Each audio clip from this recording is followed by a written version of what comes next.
I'll kind of introduce you guys in a second. We'll kind of keep score. We're going to start on the fly here. Yeah, you're going to put them on the side. There's a... I'm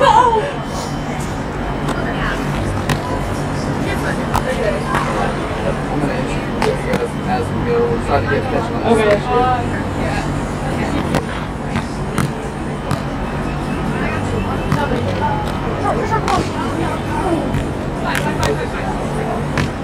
Next up on court 5 is going to be Avery versus Sophia Mathematics. Collins and Caitlin for the team. All right, y'all. Welcome to the P1440 692 Beach live stream here at the state championships here in Louisville, Texas at the Strand. We're joined by a bunch of the players here. I'd like for you guys to introduce yourselves so we'll be able to see you here in a minute. I'll switch the selfie cam on here in a second. But introduce you guys yourselves real quick and kind of go through. You can turn that mic on. You should be able to hear it right there. Switch it to up. There we go. Oh, right. Now we're on it. Hey guys, I'm Bailey. All right. Let's pass that sucker around. I'm Lila. Oh, I'm a class of 2027. All right. Finley, I'm a 2027. I'm Liz, I'm a 2026. All right. We'll try not to distract the players on the court a little bit, but if one of you wants to hold this and kind of pass around to whoever wants to, we're gonna talk a little bit about these players. If you guys have any of you guys ever played against these two teams? Yes. All right. You guys know which club they're from right now? Okay. Oh, awesome. And Madsen's over there in Plano. Got it. I've been over there quite a bit. That's awesome. Well, what was the build-up for you guys coming into this weekend? You guys, this is about what, early mid-season so far? Does that sound about right? Okay, so when you're, put this right in the middle and then talk real close because it only catches about right there. Cool. Yes, our nationals are monthly, so we're like trying to gear for that. Or actually nationals are Oh, nice. And where are those held? Where are the national? Okay, yeah. Hermosa Beach. That's awesome. That's cool. So, also today is P14, so for me, I see. That's awesome. Yeah, that's what this stream is kind of about. You know, the 692 Beach ownership there are a bunch of coaches that were trying to come in and send coaches to watch you guys play, but not all of them have the budget yet, to the resources to pay for all the budget to send a coach to watch in person. So how else do you see you guys, right? How else do you get to see how you guys on person? So that's kind of where this setup came from. So you guys know a little bit of background. My little brother is an AVP player. His name's Michael Klinsman. He might have trained at Madsen a little bit. So this setup came from following him around the country and trying to get a better, stream and production for his stuff. And part of that is being able to hear what's going on. So if you've ever seen a stream, even the AVP doesn't have very good microphones, so you can't really hear the trash talk, right? So and right now we'll be setting up 2 more mics on the court, but we have like 5 or 6 microphones on the court so they can hear you breathe. Yeah.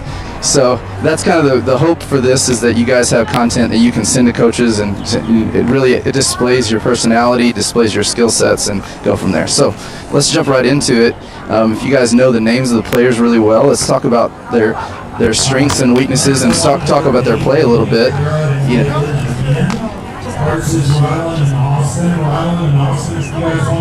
Oh, that's awesome. Yeah, that's great. So, Avery, okay.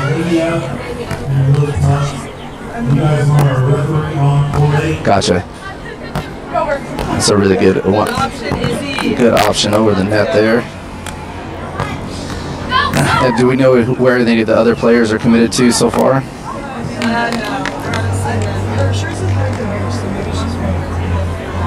Awesome.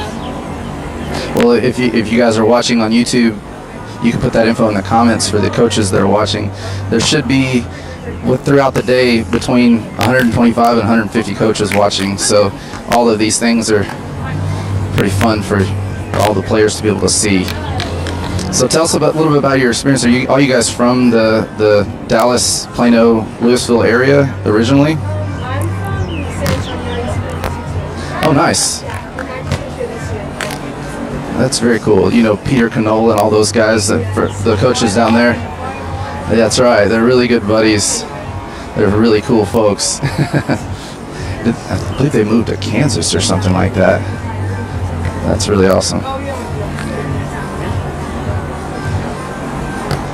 So easy. Ooh, that was really close. Really close. Looks like it's barely out there.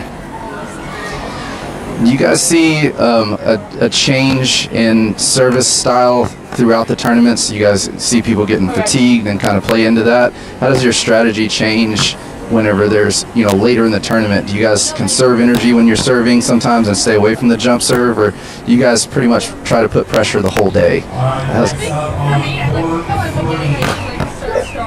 Yeah.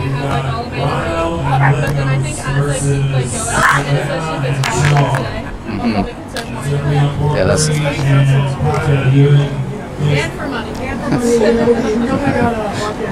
think focusing on the hand contact is a lot more important than if you're jump serving or whatever. Because if you can get a good hand contact, the ball floats across the net. You can control the pace very easily. Yeah. That's awesome. Yeah, I've heard a little bit of, and forgive me, I'm an ex-basketball player, not volleyball, but my little brother I've learned through watching him. But do you guys ever try to line up in the eyes of the opponent, or do you guys go cross court, or does it totally depend on the player you're serving into?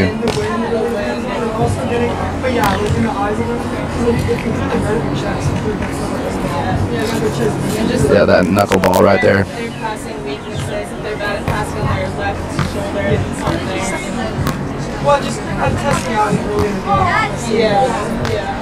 Yeah, as we're on the technical timeout here, yeah, that's really important. Your coaches really emphasize that strategy, or do you guys that comes from your history of playing and just kind of knowing where you're into and what? I think that, obviously our coach, they can tell us whatever, but if they don't, I guess it's just if you decide. What you guys, and shift gears a little bit, what has you guys experienced with recruiting so far? How's it been? I feel like it's more us reaching out. A lot of camps. Definitely camps. Just yeah, they the first day they reached out to me, but I remember I think my first my emails listen right away, just even if it's school maybe part of just me or I'm not interested, just Definitely. So it's more, and I'm sure coaches appreciate that proactive approach. Kind of speaks to the person you are. So you're going to be on top of things versus lazy and don't go to classes. Definitely just putting yourself in front of the coach as much as you can, since you can't directly speak to them. Yeah, and getting to know them too, building the relationship early so that when just does come from us, we know you're. Yeah, definitely. And speaking of my own old person experience from recruiting basketball, I went to University of Texas, but the coaches really appreciate people that are hardworking and obviously are articulate. You can craft an email. You can say, hey, I'm very interested in this, and especially the personality of the coaches, for sure. I'm sure you guys have played. Some of you have played for multiple clubs, especially come from San Antonio up to Matt's End, and those differences in coaching personalities really, you can either they make or break you.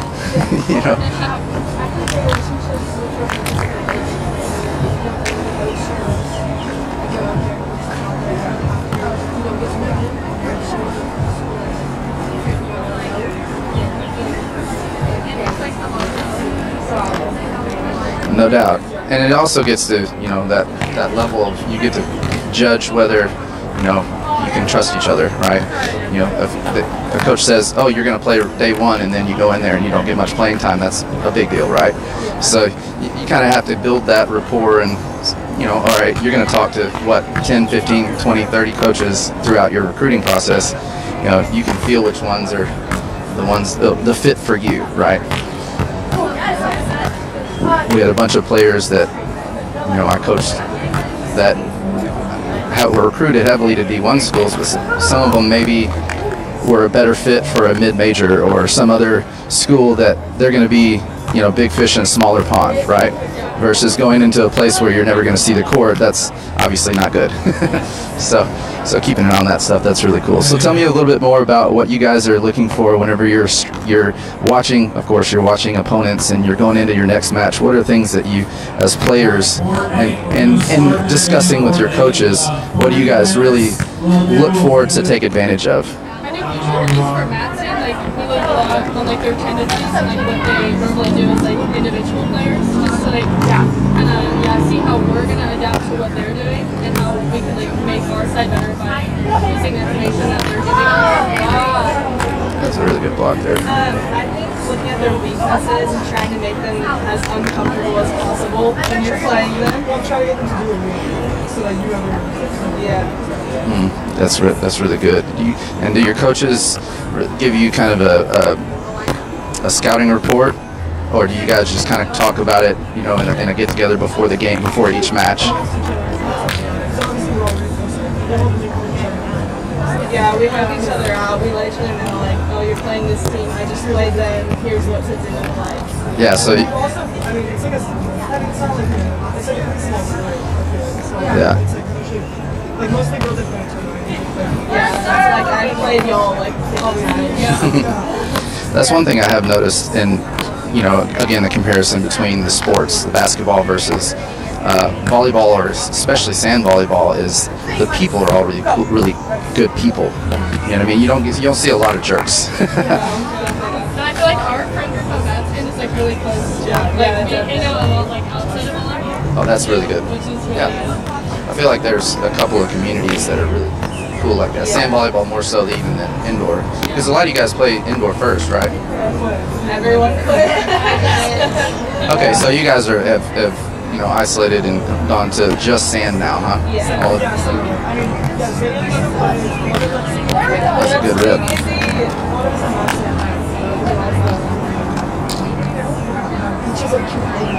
Yeah. Yeah, and it's pretty cool because, you know, beach is by far the fastest growing scholarship sport in NCAA for women especially, and that leaves just a ton of opportunity. So have you guys, parents and coaches and stuff, and this is maybe an insane question, but have you guys discussed, you know, the NIL aspect, the social media, and the need for promoting and marketing and all that stuff? Yes. So for me, I have already said something. Okay. Very cool. And so I've like seen it happen. It's actually pretty cool. Yeah, that's opens up those opportunities a lot earlier. Yeah, definitely. Well, there's a lot of expenses that go into traveling and all that stuff, and especially for this tournament too. A lot of parents are maybe asking, well, how are they paying amateur athletes $1,000 to win a tournament? And I believe the rule, and you guys may know this more than I do, but the rule is, you know, you can make up to a certain amount of money, you know, but it also, you can offset your expenses. So even if you make $10,000 on this tournament, if you pay more than that to get there and stay there and all that, you can. You're traveling to California. Yeah, those are there's obviously very expensive things there, and I'm sure parents are real happy to know that you can win some money, right?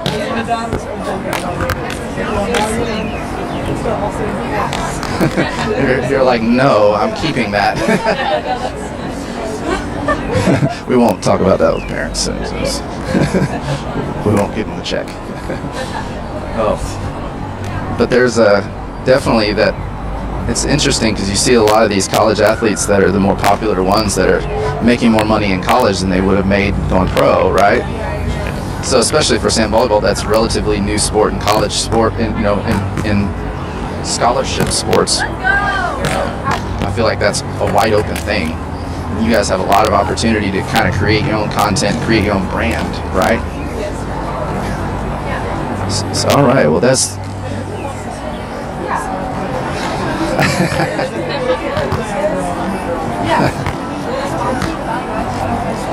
Well, that's kind of the cool thing about streaming out here and putting in the effort to as an organization, and the ones in Dallas do a really good job of this, is to give you guys the opportunity to show your personality, show your strengths and your weaknesses, and show who you really are, so that you can come out and make a little money later. Maybe the brands, businesses want to sponsor you. So I appreciate you guys hopping on the stream, and y'all come back in here a little bit. We'll move to the next game here in a little bit. Thank you. Thank you.